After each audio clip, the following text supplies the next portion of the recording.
மாரியும் சரி, ரஞ்சித்தும் சரி, 1000 எதிர்ப்புகள் வந்தாலும் உங்கள் படைப்புகளை நீங்கள் தொடர்ந்து செஞ்சுக்கிட்டே இருக்கணும்.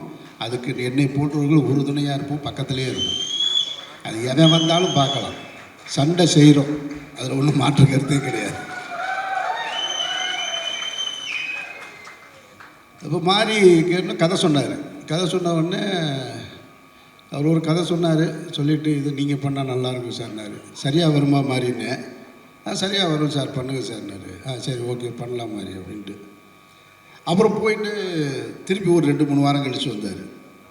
2-3 வாரம் கழித்து வந்துட்டு, சார் நான் சொன்னேன், ரஞ்சித்தன்கிட்ட பேசினேன், அப்புறம் பார்த்தேன், அது இப்படி இருந்தால் நல்லா இருக்குமாடா, இன்னும் கொஞ்சம் அதை மாற்றுறான்னு சொன்னார் அப்படின்னு. திருப்பி வந்தார்.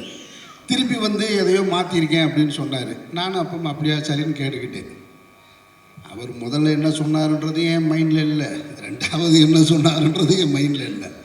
நான் நடிக்கணும்னு முடிவு எடுத்துட்டேன். இப்போ வெற்றிமாறன் கேட்ட உடனே எப்படி நடிக்கணும்னு ஒத்துக்கிட்டேனோ அதுபோல் மாறி கேட்ட உடனே நடிக்கணும்னு நான் ஒத்துக்கிட்டேன். அவ்வளோதான். அது என் மைண்டில் ஏறிடுச்சு.